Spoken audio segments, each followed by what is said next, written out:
Guys, ইংরেজি শিখতে হলে আপনাকে অবশ্যই ইংরেজির প্রতি মনোযোগ দিতে হবে আর বেশি বেশি প্র্যাকটিস করতে হবে। তবে আপনারা যারা নতুন ইংরেজি শিখতে চাচ্ছেন তারা ভাবছেন যে কোথা থেকে শুরু করব, কোন দিক থেকে প্র্যাকটিস করব, কিছুই তো বুঝে উঠতে পারছি না। তাদের জন্য আমি বলবো আপনারা প্রতিদিন কিছু কিছু বাক্য প্র্যাকটিস করুন আর নতুন নতুন বাক্য বানানো শিখুন। এইভাবে কিছু কিছু প্রতিদিন বাক্য তৈরি করা শিখলে দেখবেন আপনার কাছে ইংরেজি বলা অনেকটাই সহজ মনে হবে। তাই আমি আপনাদের জন্য কতগুলো গুরুত্বপূর্ণ বাক্য তৈরি করে দিলাম যেগুলো আপনাদের ইংরেজি শিখতে অনেকটাই হেল্প করবে। তাহলে চলুন শুরু করা যাক।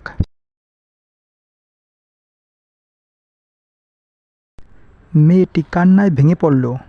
এই বাক্যটির ইংরেজি হবে দ্য গার্ল ব্রেস্ট ইন্টু টিয়ারিস। এখানে দ্য গার্ল অর্থ মেয়েটি, ব্রেস্ট ইন্টু টিয়ারিস অর্থ কান্নায় ভেঙে পড়ল। দ্য গার্ল ব্রেস্ট ইন্টু টিয়ারিস অর্থ মেয়েটি কান্নায় ভেঙে পড়ল। এটা তোমার ভুল ধারণা। এ বাক্যটির ইংরেজি হবে দিস ইজ ইউর মিসকনসেপশন। এখানে দিস অর্থ এটা, ইজ অর্থ হয়, ইউর অর্থ তোমার, মিসকনসেপশন অর্থ ভুল ধারণা। দিস ইজ ইউর মিসকনসেপশন অর্থ এটা তোমার ভুল ধারণা। আমাকে বাধা দিও না। এ বাক্যটির ইংরেজি হবে ডোন্ট স্টপ মি। এখানে ডোন্ট অর্থ নাবাচক, স্টপ অর্থ থামানো বা বাধা দেওয়া, মি অর্থ আমাকে। ডোন্ট স্টপ মি অর্থ আমাকে বাধা দিও না। আমার সাথে যোগাযোগ রেখো। এ বাক্যটির ইংরেজি হবে keep in touch with me. এখানে কিপ ইন টাচ অর্থ যোগাযোগ রেখো, উইথ মি অর্থ আমার সাথে। Keep in touch with me অর্থ আমার সাথে যোগাযোগ রেখো। সে সেখানে কাজ করে। এ বাক্যটির ইংরেজি হবে হি ওয়ার্কস দেয়ার। এখানে হি অর্থ সে, ওয়ার্ক অর্থ কাজ করা, দেয়ার অর্থ সেখানে। হি ওয়ার্কস দেয়ার অর্থ সে সেখানে কাজ করে। আমি তোমার পরে যাব। এ বাক্যটির ইংরেজি হবে I will go after you. এখানে আই উইল গো অর্থ আমি যাব, আফটার ইউ অর্থ তোমার পরে। I will go after you অর্থ আমি তোমার পরে যাব। আমি তোমাকে সাবধান করছি। এ বাক্যটির ইংরেজি হবে আই অ্যাম ওয়ার্নিং ইউ। এখানে আই অর্থ আমি, ওয়ার্নিং অর্থ সাবধান করা, ইউ অর্থ তোমাকে। আই অ্যাম ওয়ার্নিং ইউ অর্থ আমি তোমাকে সাবধান করছি। মাথা গরম করো না। এ বাক্যটির ইংরেজি হবে ডোন্ট লস্ট ইউর টেম্পার। এখানে ডোন্ট অর্থ নাবাচক, ইউর অর্থ তোমার, লস্ট টেম্পার অর্থ মাথা গরম করা। ডোন্ট লস্ট ইউর টেম্পার অর্থ মাথা গরম করো না। বড় একা একা লাগছে। এ বাক্যটির ইংরেজি হবে আই ফিল ভ্যারি লনলি। এখানে আই অর্থ আমার, ফিল অর্থ লাগা বা অনুভব করা, ভ্যারি অর্থ খুব, লনলি অর্থ একা একা। আই ফিল ভ্যারি লনলি অর্থ বড় একা একা লাগছে। আমি আপনার দিকে আছি। এ বাক্যটির ইংরেজি হবে I am on your side. এখানে আই অর্থ আমি, অন ইউর সাইড অর্থ আপনার দিকে আছি। I am on your side অর্থ আমি আপনার দিকে আছি। আমি এখানে একা বসেছিলাম। এ বাক্যটির ইংরেজি হবে I was sitting alone hair.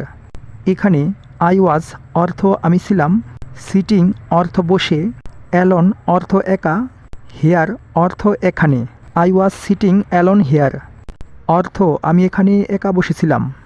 তোমার মতো অনেককেই দেখেছি। এ বাক্যটির ইংরেজি হবে I have seen my like you. এখানে আই হ্যাভ সিন অর্থ আমি দেখেছি, লাইক ইউ অর্থ তোমার মতো। I have seen my like you অর্থ তোমার মতো অনেককেই দেখেছি। 1 ঘন্টা সময় লাগবে। এ বাক্যটির ইংরেজি হবে it will take an hours. It will take an hours অর্থ 1 ঘন্টা সময় লাগবে। আমাকে কেন বিরক্ত করছো? এ বাক্যটির ইংরেজি হবে why are you boring me. এখানে হোয়াই অর্থ কেন, বোরিং অর্থ বিরক্ত করছো, মি অর্থ আমাকে। Why are you boring me অর্থ কেন আমাকে বিরক্ত করছো? এই ফুলগুলো তাজা নয়। এ বাক্যটির ইংরেজি হবে the flowers are not fresh.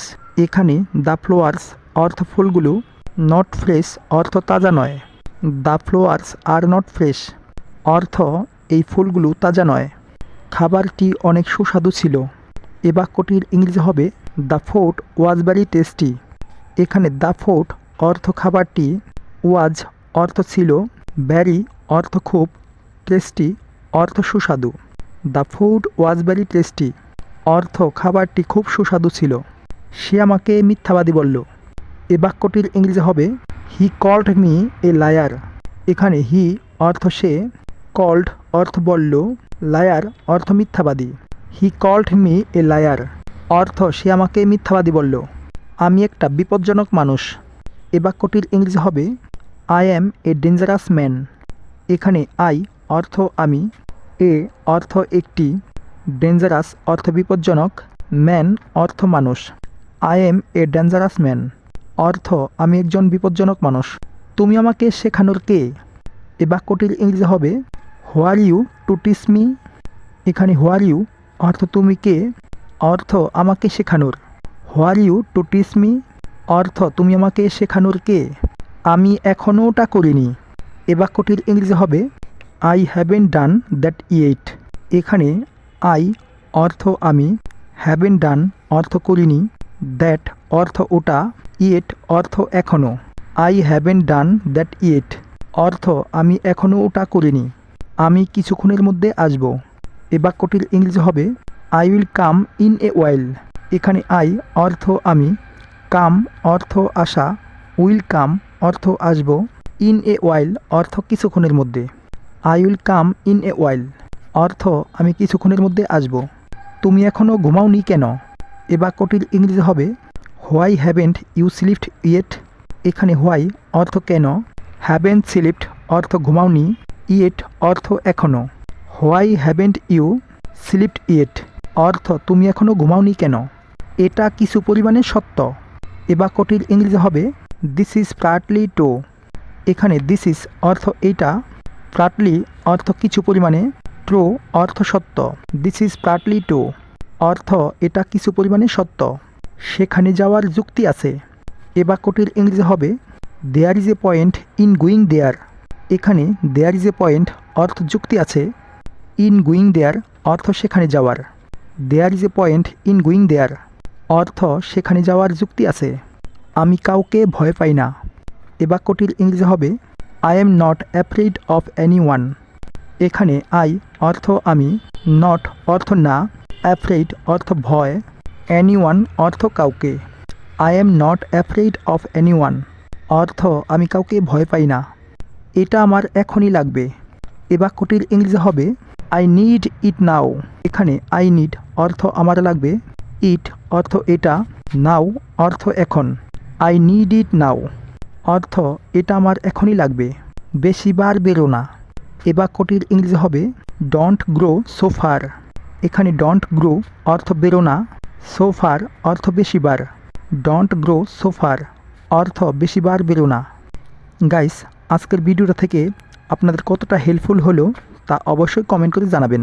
আর চ্যানেলে নতুন হয়ে থাকলে অবশ্যই চ্যানেলটাকে সাবস্ক্রাইব করে দিন। ভিডিওটি ভালো লাগলে লাইক, কমেন্ট এবং শেয়ার করতে ভুলবেন না। আজকে এ পর্যন্তই। Thanks for watching.